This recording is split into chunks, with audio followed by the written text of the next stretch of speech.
बिस्मिल्लाहिर्रहमानिर्रहीम। अस्सलाम वालेकुम। मिस्र के शहर इस्कंदर में एक दर्जी रहता था जिसका नाम था अब्दुल्ला। उसकी दुकान में बहुत से कारीगर काम करते थे। उनमें सऊद नाम का एक नौजवान भी था, बहुत खूबसूरत और लंबा तड़ंगा। पता नहीं इसके माँ बाप कौन थे। अब्दुल्ला ने उसे बचपन से पाला था और अपनी औलाद की तरह चाहता था। सऊद में जहाँ बहुत सी अच्छाइयाँ थी वहाँ एक बुराई भी थी। उसे अपनी खूबसूरती पर बड़ा घमंड था। उसके दिल में ये बात बैठ गई थी कि वो किसी बादशाह का बेटा है। बस सोते जागते यही सपने देखा करता। एक दिन मिस्र के बादशाह का वजीर इस्कंदरिया आया। अब्दुल्ला बड़ा नामी गिरामी दर्जी था। बड़े बड़े अमीर और सरकारी अफसर इससे कपड़े सिलवाते थे। वजीर ने उसे महल में बुलवाया और कहा, हमारे चोगे का दामन थोड़ा सा फट गया है, इसे इस तरह रफू करना कि कोई पहचान न सके। अब्दुल्ला चोगा यानी चोगा लेकर दुकान पर आया और सऊद को रफू करने के लिए दे दिया, क्योंकि तमाम कारीगरों में वही सबसे होशियार और तजर्बेकार था। दुकान की चाबियां सऊद के पास रहती थीं। सुबह के वक्त वही दुकान खोलता और शाम को भी वही बंद करता।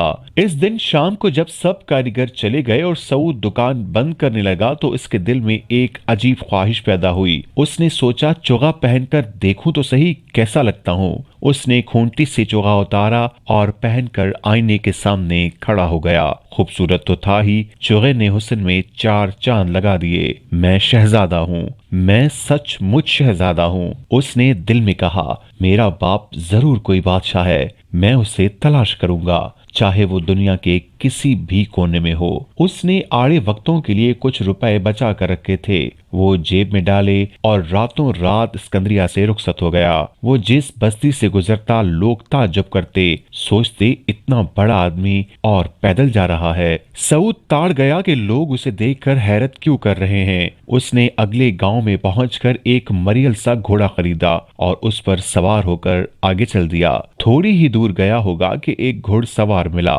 20-22 बरस की उम्र, चंदे आफताब चंदे महताब। उसने सऊद को बताया कि मेरा नाम हाशिम है और मैं मिस्र के एक पाशा यूसुफ का भतीजा हूँ। सऊद ने भी उसे कुछ ऐसी ही बातें बताईं और वो दोनों जल्द ही गहरे दोस्त बन गए। शाम को वो एक कस्बे की सराय में ठहरे। खाना खाकर सोने के लिए लेटे तो हाशिम ने एक अजीब बात बताई। उसने कहा, यूसुफ पाशा का इंतकाल हो चुका है। मरते वक्त उन्होंने मुझे बताया था कि तुम मेरे भतीजे नहीं बल्कि मुल्क लिबिया के बादशाह के बेटे हो। तुम्हारे पैदा होने से पहले नजूमिया ने बादशाह को बताया था, जब ये बच्चा पैदा हो तो उसे उस वक्त तक न देखना जब तक वो 22 साल का न हो जाए। इससे पहले आपने उसे देखा तो वो मर जाएगा। बादशाह को दुख तो बहुत हुआ, मगर करता भी क्या। यूसुफ पाशा उसका बचपन का दोस्त था और मिस्र के दारुल सल्तनत काहिरा में रहता था। मेरे वालिद ने मुझे पैदा होते ही पाशा के पास भेज दिया और उसने मुझे पाल पोस कर बड़ा किया। उसने मरने से पहले मुझे बताया कि तुम इस साल रमजान की 4 तारीख को पूरे 22 साल के हो जाओगे। इस दिन तुम अल सिराज के मकाम पर जाना, जो सिकंदरिया से 4 दिन के फासले पर है। वहाँ कुछ लोग तुम्हारा इंतजार कर रहे होंगे। उन्हें तुम ये खंजर दिखाना और कहना कि मैं वही शख्स हूँ जिसकी आपको तलाश है। वो खंजर कहाँ है? सऊद ने जल्दी से पूछा। मेरी पेटी में, हाशिम ने जवाब दिया। ये अजीबो गरीब कहानी सुनकर सऊद के दिल में लालच ने घर किया। उसने सोचा, काश मैं इसकी जगह होता, अब तो ये कुछ दिनों में एक सल्तनत का वारिस बन जाएगा और मैं यूं ही जूतियां चटकाता फिरूंगा। उसने हाशिम की तरफ देखा जो बेखबर पड़ा सो रहा था। यकायक उसके दिल में एक खतरनाक ख्याल आया।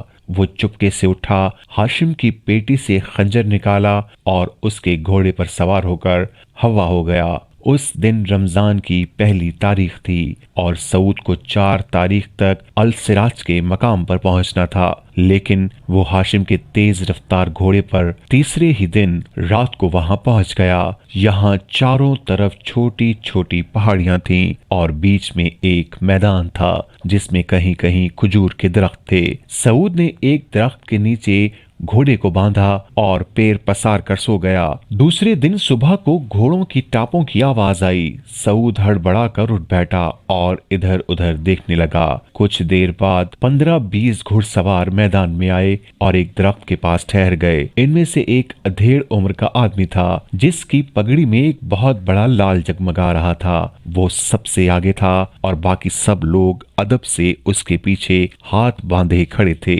सऊद ने सोचा यही बादशाह है। वो दौड़ता हुआ इसके पास गया, झुककर 3 दफा सलाम किया और बोला, मैं ही वो शख्स हूँ जिसकी हुजूर को तलाश है। ये रहा मेरा खंजर। बादशाह ने खंजर देखा और फिर दोनों हाथ फैलाकर सऊद को अपने सीने से लगा लिया। ऐन उसी वक्त किसी शख्स की दूर से आवाज आई, ठहरिए ठहरिए। सऊद ने सर उठाकर आवाज की तरफ देखा तो उसके पैरों तले की जमीन निकल गई। हाशिम उसके मरियल घोड़े पर सवार चला आ रहा था। ये शख्स मक्कार है, धोखेबाज है। हाशिम चीख कर बोला, असल शहजादा मैं हूँ। बादशाह के सिपाही हैरत से आंखें फाड़े, कभी हाशिम को देखते और कभी सऊद को। आखिर उनकी निगाहें बादशाह के चेहरे पर जम गईं कि देखें वो क्या फैसला करता है। बादशाह ने गुस्से से होंठ काटा और कड़क कर बोला, ये नौजवान पागल मालूम होता है। इसे घोड़े की पीठ से बांध दो, हम इसे अपने साथ ले जाएंगे और ऐसी सजा देंगे कि इसकी 7 पुश्तें याद रखेंगी। हुक्म की देर थी। सिपाहियों ने हाशिम की मशकें कस दी और घोड़े की पीठ पर ऊंधा लिटाकर रस्सियों से बांध दिया। 2 दिन और 2 रातों के सफर के बाद बादशाह अपने मुल्क लिबिया की सरहद में दाखिल हुआ। सऊद बड़ी शान से घोड़े पर बैठा बादशाह के पहलू में चल रहा था और हाशिम घोड़े से बंधा पीछे पीछे आ रहा था। तमाम गांव, कस्बे और शहर दुल्हन की तरह सजाए गए थे। गली कूचों में झंडियां लगी थीं और चौकों में खूबसूरत दरवाजे लगे थे। शाही जुलूस जिधर से गुजरता लोग उसकी राह में आंखें बिछाते। शाही महल में मलका अपने प्यारे बेटे का इंतजार कर रही थी। उसका दिल धक धक कर रहा था और आंखों से खुशी के आंसू रवां थे। शाही जुलूस महल में दाखिल हुआ तो नक्कारचियों ने नक्कारे बजा बजा कर आमद का ऐलान किया। मलका मारे खुशी के नंगे सर नंगे पैर दौड़ी दौड़ी आई और बेख्तियार सऊद को गले लगा लिया, मगर फिर एकाएकी पीछे हटी और बोली, नहीं नहीं, ये मेरा बेटा नहीं है, ये मेरा बेटा नहीं है। आप क्या फरमा रही हैं मलका आलिया? बादशाह ने कहा, यही आपका बेटा है, इसे सीने से लगाकर कलेजा ठंडा कीजिए। नहीं नहीं, मलिका दोनों हाथ हिलाती हुई पीछे हटी। ऐन इसी वक्त दरवाजा खुला। हाशिम दरबानों को धक्के देता हुआ अंदर आया और बादशाह के कदमों में सर रखकर बोला, आप मुझे अपने हाथ से कत्ल कर दीजिए, मैं अब ज्यादा बर्दाश्त नहीं कर सकता। बादशाह का चेहरा गुस्से से सुर्ख हो गया। उसने कहा, इस पागल को किसने छोड़ दिया है? पकड़ लो इसे और जंजीरों में जकड़कर काल कोठड़ी में बंद कर दो। कल सुबह हम इसकी किस्मत का फैसला करेंगे। ठहरिए, मलका आगे बढ़कर बोली, मैंने इस नौजवान को पहली दफा देखा है, मगर पता नहीं क्यों मेरा दिल इसकी तरफ खिंचा जा रहा है। मेरी ममता कह रही है कि यही मेरा बेटा है। ये किस तरह हो सकता है? बादशाह बोला, अल सिराज के मकाम पर यही नौजवान मुझे मिला था और वो निशानी दिखाई थी जो मैंने यूसुफ पाशा को दी थी। हाशिम ने कहा, जब मैं सो रहा था तो इस धोखेबाज ने वो खंजर मेरी पेटी से निकाल लिया और मेरे घोड़े पर सवार होकर भाग गया। ये गलत है आलीजा। सऊद बोला, ये शख्स इस्कंदरिया का एक मामूली सा दर्जी है और आपका बेटा बनकर ताजो तख्त पर कब्जा करना चाहता है। आह! बादशाह सर पकड़कर बोला, कुछ समझ में नहीं आता। हुजूर, यूसुफ पाशा ही से क्यों न मालूम कर लेते? मलिका ने कहा, वो मर चुका है। बादशाह ने जवाब दिया, हमें जल्दबाजी नहीं करनी चाहिए। मलिका ने कहा, हुजूर, मुझे 3 दिन की मोहलत दें, इंशाअल्लाह मैं साबित कर दिखाऊंगी कि हमारा असली बेटा कौन है। मलिका ने जनान खाने में आकर बहुत सोचा, बहुत मगज खपाया, लेकिन कुछ समझ में न आया। मलिका की एक मुंह चढ़ी बांधी फरहत बहुत अक्लमंद और होशियार थी। उसने हाथ बांधकर कहा, मलिका आलिया, इजाजत दे तो बंदी कुछ अर्ज करे। इजाजत है। मलिका ने कहा, हुजूर, इन नौजवानों की गुफ्तगू से मैंने ये अंदाजा लगाया है कि इन नौजवानों में से एक शहजादा है और दूसरा दर्जी, लेकिन हम ये कैसे साबित करेंगे? मलिका ने पूछा। मेरे जहन में एक तरकीब आई है, तन्हाई में अर्ज करूंगी। तखलिया। मलिका ने ताली बजाकर कहा। लौंडियों और बांदियों ने झुककर 3 फर्शी सलाम किए और उल्टे कदमों बाहर निकल गईं। फरहत ने मलिका के कान से मुंह लगाया और दोनों देर तक खुसर फुसर करती रहीं। दूसरे दिन बादशाह ने दरबार लगाया। दोनों नौजवान दरबार में पेश किए गए। बादशाह ने मलिका से कहा, अब आप साबित करें कि इनमें से कौन सच्चा और कौन झूठा है। आलिजा, मलिका बोली, इन दोनों को कपड़ा, कैंची और सुई धागा देकर अलग अलग कमरों में बंद कर दिया जाए। ये आज शाम तक एक खूबसूरत सी पोशाक सिएंगे। जिस पोशाक की काट और सिलाई बेऐब होगी वही शहजादा होगा। इम्तिहान कुछ अजीब सा था। बादशाह पहले तो हिचकिचाया मगर फिर राजी हो गया। सऊद और हाशिम को कपड़ा और सीने परोने का सामान देकर अलग अलग कमरों में बंद कर दिया गया। दूसरे दिन सुबह को फिर दरबार लगा। तमाम वजीर और अमीर जमा हुए। सऊद की आंखें खुशी से चमक रही थीं, मगर हाशिम का मुंह लटका हुआ था। सऊद ने आगे बढ़कर पहले अपनी पोशाक पेश की।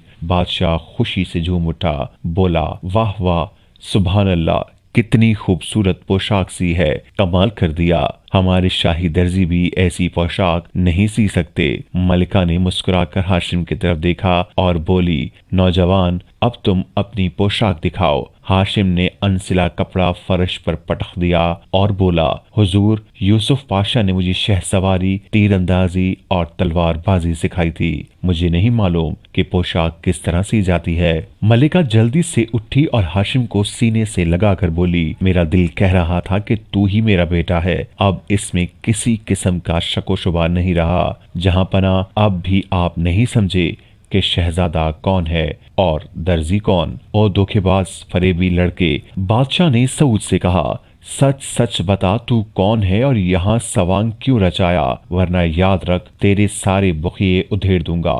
सऊद का मुंह फक हो गया, सारा बदन थर थर कांपने लगा और वो ऊंधे मुंह फर्श पर गिर पड़ा और बोला, आलीजा, मुझे माफ कर दें, मैं एक बदनसीब दर्जी हूँ। आपका हकीकी बेटा हाशिम है। मुझे लालच ने अंधा कर दिया था। इसे माफ कर दीजिए हुजूर, इसे माफ कर दीजिए हुजूर। हाशिम ने कहा, लालच वाकई इंसान को अंधा कर देती है।